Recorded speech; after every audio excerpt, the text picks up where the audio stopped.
So we will have Professor Karine Chalvet-Monfray. She is a veterinarian, professor of statistics and epidemiology at VetAgroSup in Lyon, France, since 2013. She is also deputy head of research, epidemiology of animal and zoonotic diseases at INRAE. She teaches modeling of infectious diseases at the Faculty of Medicine in Lyon and Grenoble. Her topic of interest is the modeling of the zoonotic infection disease related to the environment and weather. She will be presenting together with Dr. Gwenael Vourch, a research director also at the INRAE in Clermont-Ferrand, deputy director of the epidemiology of animal and zoonotic diseases. After veterinary studies and a thesis in ecology, she became interested in the ecology of infectious and zoonotic diseases. She works in particular on the risk of transmission of Lyme disease in relation to the environment. She is also developing approaches to support the ecological transition of breeding on health aspects.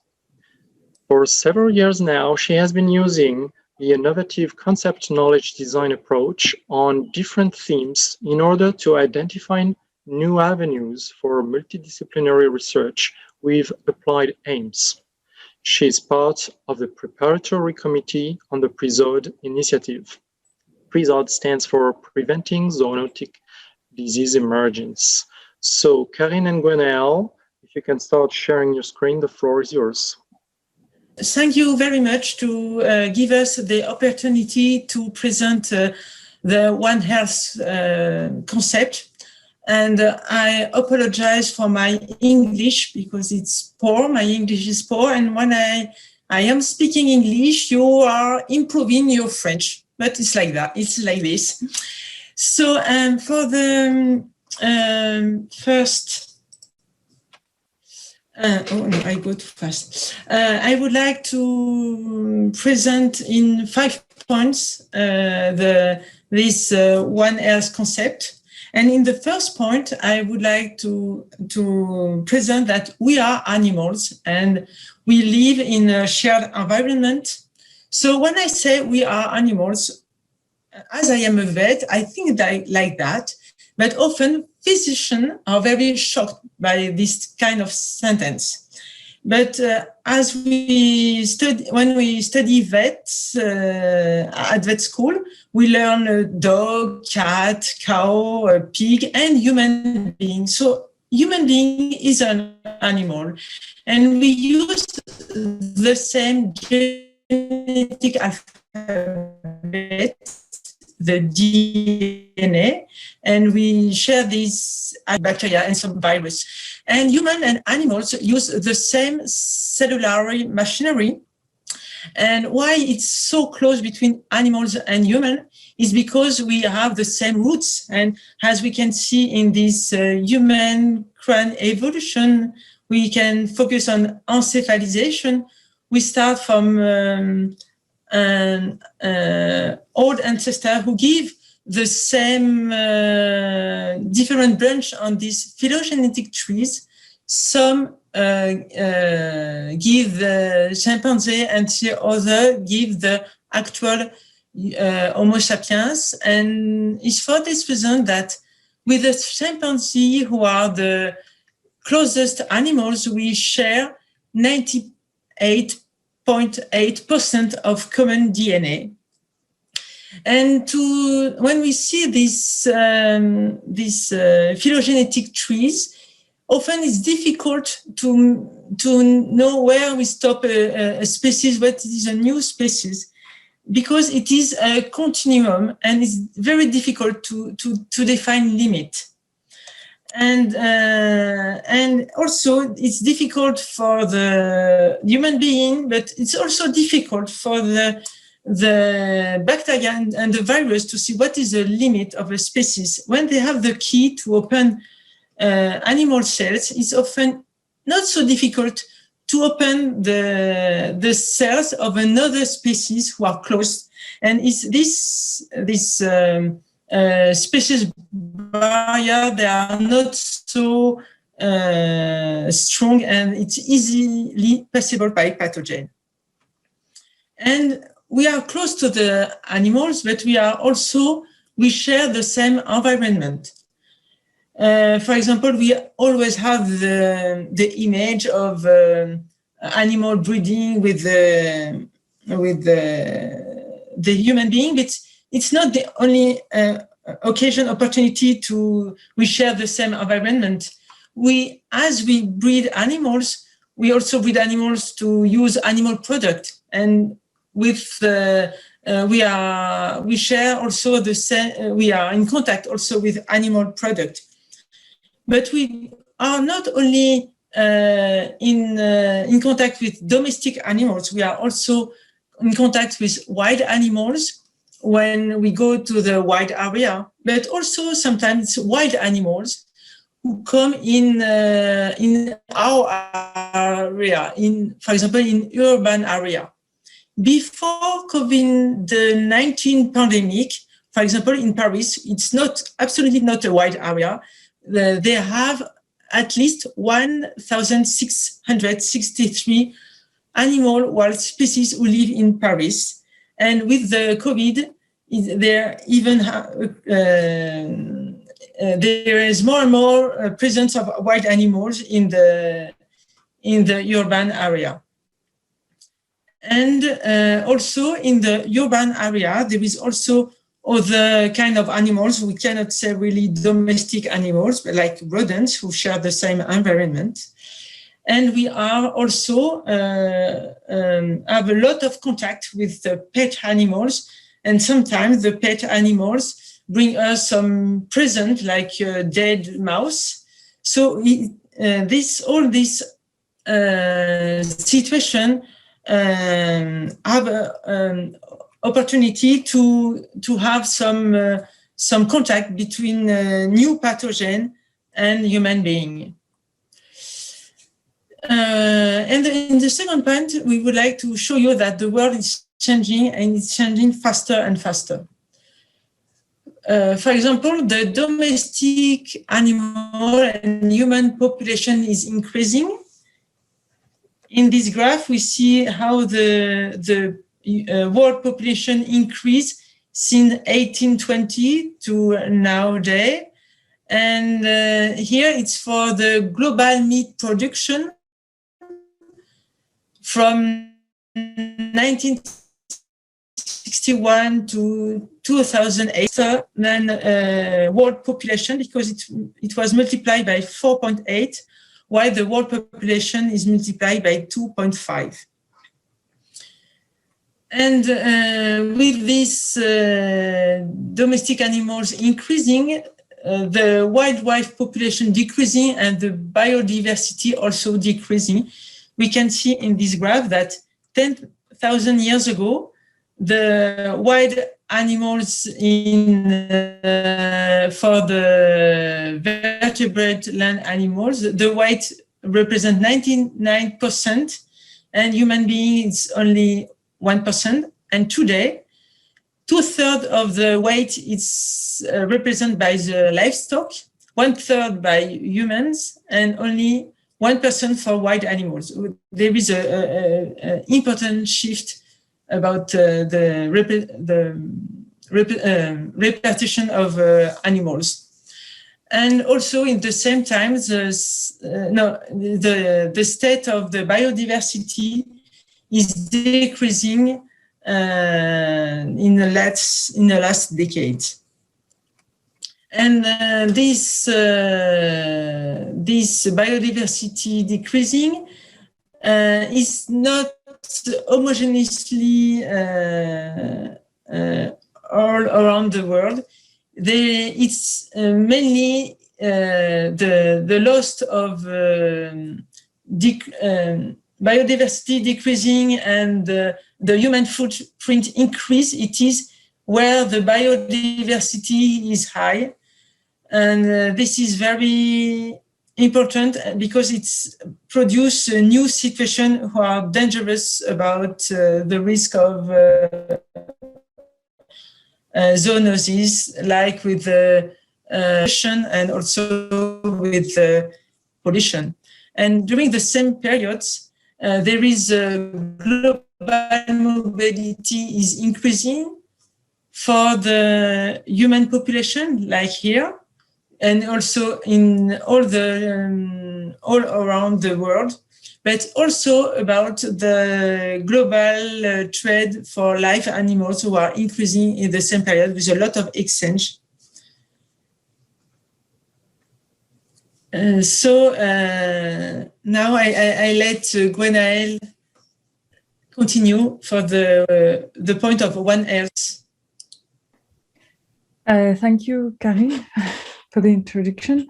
So you've all heard, I guess, on the OneHealth concept, and as Karine explained you, there's lots of link between human and animal health, especially since human and animals, but also beyond their relationship with the environment. And in fact, this concept of OneHealth even has been really on the scene for 10 years or a bit more, and even more now with the emergence of SARS-CoV-2.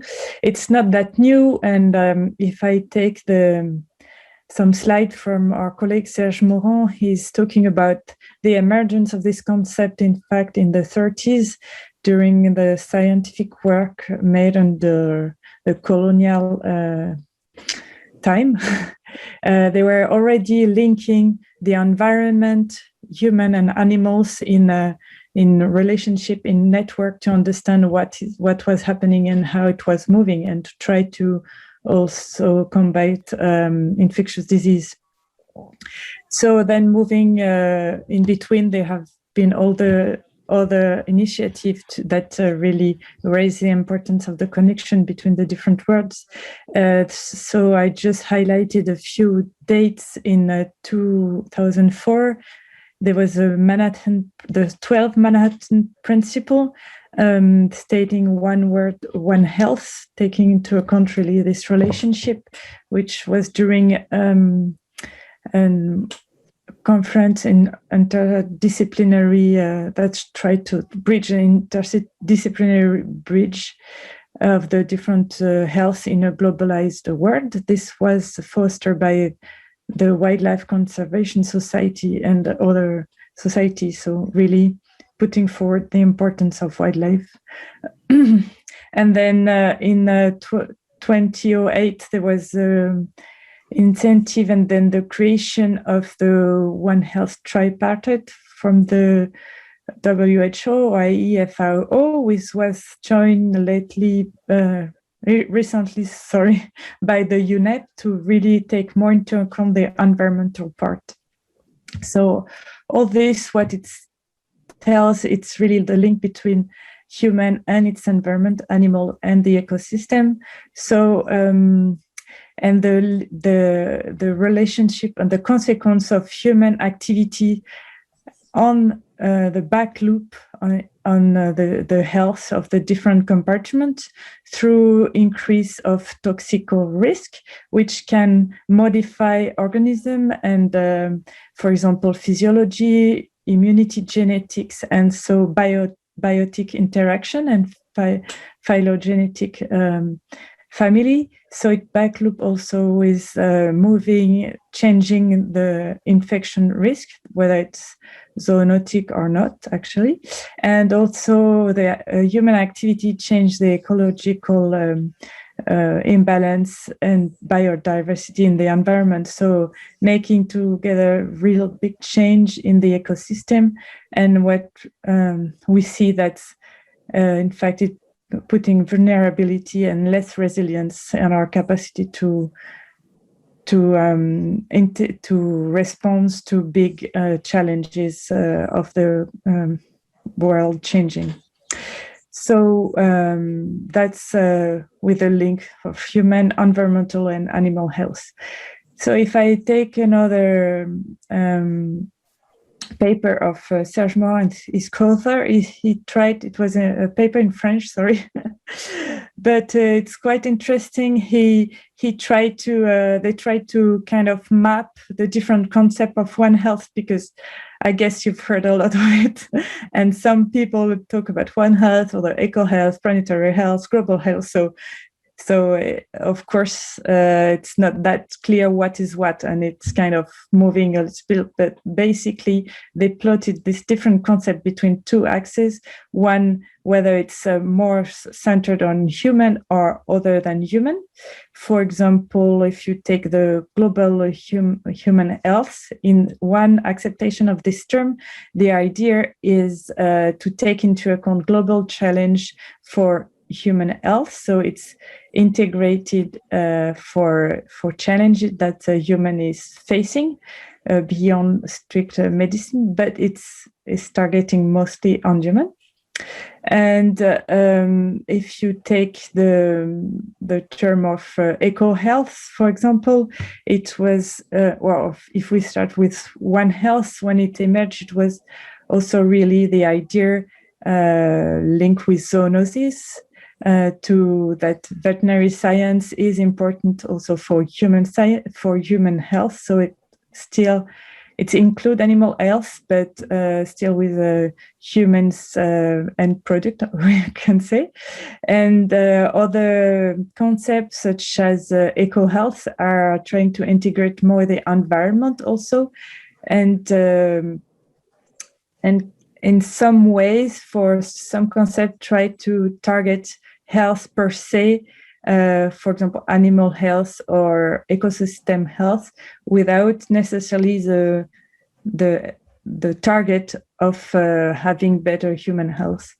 And the last one of the other one is planetary health, with which emerged with the idea really from an ecosystem point of view, saying that the world has limits and we can't, so the health has to be taken within this limited resource of one planet.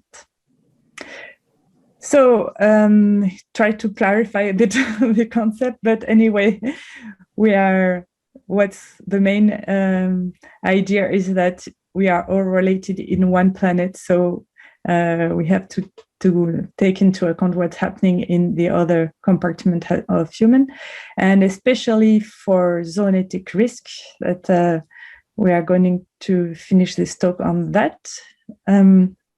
If we look at the emergence of zoonotic disease since the beginning of the 20th century, we can represent a few of the big pandemics emergence, which are in bold, or other emergence. As you probably have heard of most of them, that's for the human population, of course.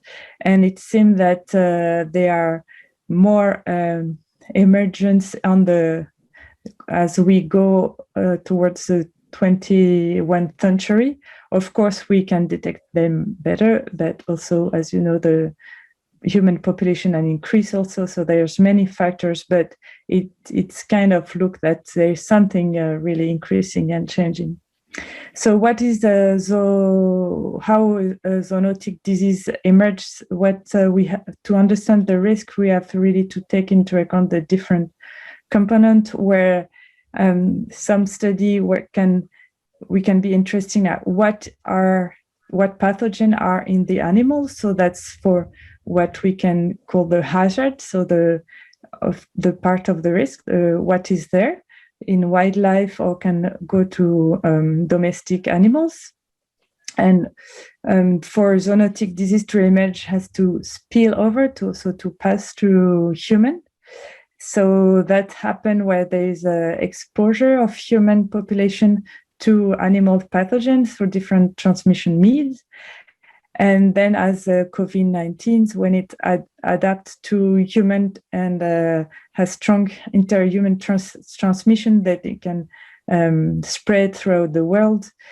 So then it can be of zoonotic origin, but then it's really a human disease problem throughout the world for some disease. Of course, some other, like rabies, you always have a human sources for the zoonotic transmission. So in fact, when you talk about zoonosis disease, you have different state or different categories of this disease through a continuum, of course. So now if we look at which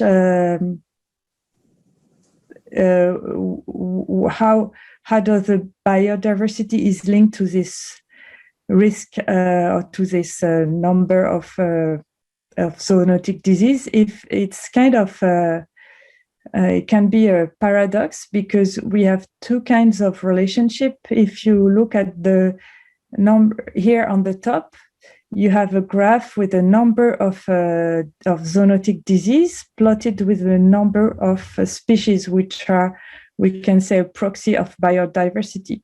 And as pathogens are part of biodiversity, in a way, the more species, the hot species you have, the more pathogen you have, and you have a wider diversity of zoonoses also. But if you look a bit more into the relationship, you can, that's also a work from Serge Morand, which have been also published in our book we wrote together, though that's why it's my name there, but it's really Serge Morand work. And if you look more precisely into the the relationship when you look at biodiversity in danger, and the proxy we took is the relative number of endangered species. There also you tend to have a less strong, but a relationship with higher number of outbreak, higher number of epidemics linked to a higher number of endangered species. So it is see that when you disturb the biodiversity, there's something happening with the zoonotic transmission. So we can have a look at what kind of animal taxon are linked to provide, we can say, the most zoonotic pathogen. In this publication, they reported they modeled the proportion of it's a bit small, sorry, but the proportion of zoonotic virus per different animal taxon and the total viral richness. So first, what you can observe is basically the more virus you know, the number of virus you know are linked to the number of species you have in each order. And the two main order with the most species are bats, Chiroptera, and rodents, with over 1,000 of species, though they have the most number of virus. And what we observe is the proportion of zoonotic disease is to me important in bats. So we can talk a bit more about this in the question and answer if you want. And in primates, which is most probably linked to the phylogenetic proximity we have with them, and also it's also very well studied, and also with rodents. And it's probably linked to the longer contact we have with this population that are live in proximity to human, and also with link with domestication with Cedartiodactyl. And if you look a bit more with domestication, you can see, if you go to the next slide, Karine, please, you can see that the longer we have domesticated a species, the higher number of pathogen we share with the species. With the most longer domesticated species being the dog, which was 15,000 years ago. So for this, we inherited in a way, or we had a strong we have a strong history with domestic species, and we exchange pathogen with them. They gave some, and we gave them also some of species. For example, the tuberculosis to the cattle, the rabies came with the domestication of dogs, for instance. And so if we go a bit more into the domestication, there's a really question with the role of intensive breeding and the pathogen spread and transmission. So if we look at really the characteristic of intensive farming is that in some plants you have really high density of hosts that are genetically similar and that can be stressed because it's not in their natural environment. So this when virus enter this kind of environment, they can evolve like a selective natural selection towards a more highly pathogenic virus, such as what has been observed for avian influenza. So that's a major point for intensive breeding. Of course, there are biosecurity measures that try to isolate animals from their natural environment for contamination. But as we know, biosecurity measures are never totally robust, and there are still some pathogens circulate from one place in another. And this kind of hold can work on the amplification of pathogen. As also the other factor, as Karine told you, the increase in trade of animal movement also can favor the pathogen diffusion on a long distance, and also indirectly with intensive breeding can is being linked to change of land use through agriculture directly, and also through the production of feed for these animals, and what we call the imported deforestation linked to this feed. And so I can give an example, probably you've heard of it. So, but it's quite well known now. It's the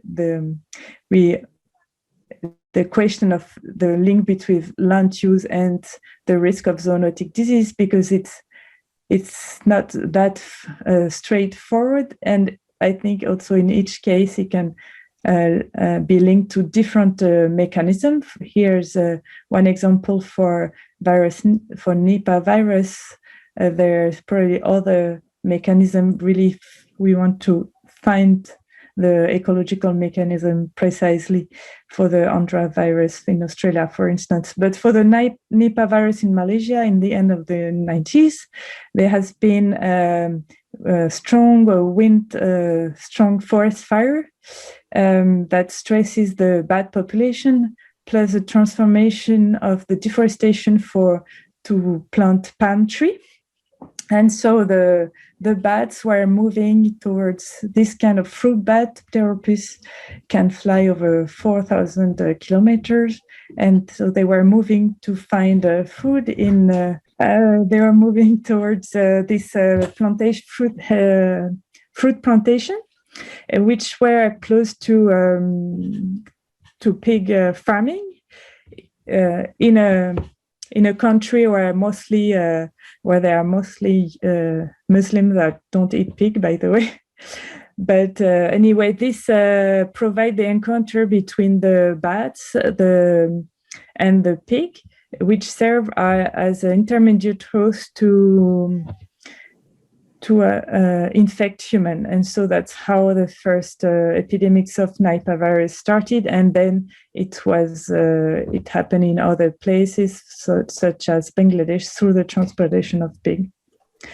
So to finish, I'll show you two more graphs from Serge Morand, which can also just wrap up some ideas, it's difficult, but trying to quantify a bit what is happening. So these are more descriptive, but if we look from the 60s at the number of zoonotic per year, as you see, it seemed that there is a increase in the 90s with the increased number of these outbreaks of zoonotics. And we stopped in 2020 in June, so now we can imagine it has evolved even more. And if we try to have an idea of quantification of the globalization of the outbreaks. And so that's a measure of a network. And if the measure is close to 1, it means that there are little clusters. So they have outbreaks, but they stay in a one or in places, limited place. And if it goes towards 0, it means that it's going everywhere. It's kind of random. So what we observe is since the 60s, it has a tendency to get to become more and more global. So altogether, the patterns of zoonotic disease is not that great for what is happening. And so what could we do for that? As you saw, there is a really important work to do to respond to this emergence, to these outbreaks, even before it's pandemic, of course, and also to act on early detection to limit their consequences. But also we have to invest in prevention at the source, really, for zoonotic disease before the spillover, the outbreak, or even including a ecotoxicology problem, really before that problem, taking into account the different compartments, of animal health, human, and the environment. So there is a strong research question trying to better know what we can call the One Health landscape, how it changes in space and time, how the different relationships can foster the risk of spillover or decrease it, and really understand also the mechanism between them, and trying to apply a systemic approach to describe the trajectory of the transmission in time and space, and the analysis of the back loop, the complex system, in a multi-scale, and understand the multi-scale mechanism. And with this knowledge, and we can also foster research to reduce our footprint on the planet and build system that would address the multi-challenge that we're facing: sanitary, ecological, climate, and economic, that to lower their impact and to build something that is more resilient and suitable. So there are many initiatives that work towards this end, more on the surveillance detection part, and also on the prevention, really before the spillover at the source. One of them is a PRESOD initiative, for which I'm embedded to, which started a few months ago. And we organize a meeting of the different initiatives that are addressing this field. And so I gave you a small panel of this initiative, just to say that there's lots of work being done out there, and I think it's also a good opportunity to build a world with a more resilient ecosystem. Thank you. Thank you very much, Gwenael. Thank you, Karine, for your duet, reminding us how close we are to animals in terms of genomes, as you mentioned, but also the physical proximity and also the various interactions that we have with them. Thank you also for your brief reviewing of non-anthropocentric integrative health frameworks. Excuse me. We have a few questions, starting with, could you explain a little bit more about the correlation between low biodiversity and higher linkage to epidemics? Maybe this is for Gwenael. Sorry, my kids working. You're very busy. Between low biodiversity and higher linkage to epidemics. It's not the idea is not so much the low biodiversity, because in fact the biodiversity biodiversity is linked to the ecological capacity on one place. Of course, biodiversity in temperate region is less than in a tropical region, for instance. But what was stated in the graph was really the change in biodiversity. In fact, the decrease of biodiversity, the disturbance of biodiversity, which was measured by the proxy of number of species endangered. So there is several mechanisms that can explain this, but it's not totally understood, we can say. But one of them, I guess you've heard of it, is the dilution effect, which is the idea when you have a high species richness and you have a pathogen that it has more chance, or it has more chance to be transmitted to a host that is not so competent, or the possibility for the pathogen to disperse and to infect other hosts is less than in an ecosystem where you have less biodiversity, and then a pathogen can adapt to the main most abundant host and then spread in this population more easily. There's also other mechanism we can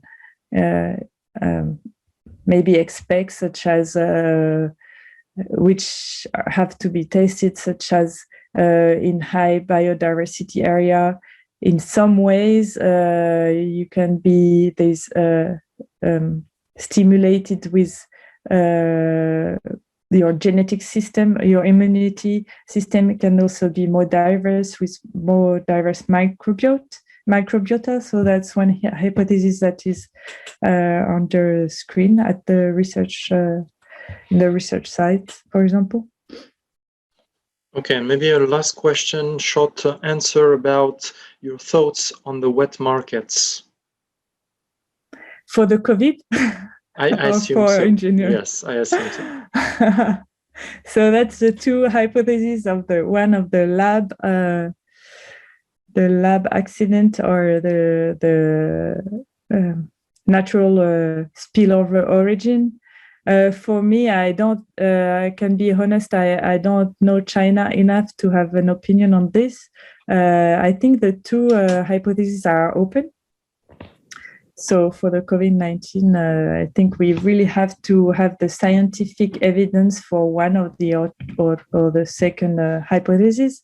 As for wet market, as we saw, for example, what we learned for SARS-CoV-1 for the first epidemic is that the people who were the most exposed to the virus at first in the wet market were not so much people who were holding the wild species, but the butcher, which really are in contact with animal fluid. And so the spillover, the transmission possibility are even stronger. So for sure, wet market causes a problem for different reasons, even beyond pathogen. But the fact that there's living species that you put together in a dense and stressed situation, that's a good way to foster interspecies transmission. Okay. Thank you to both of you.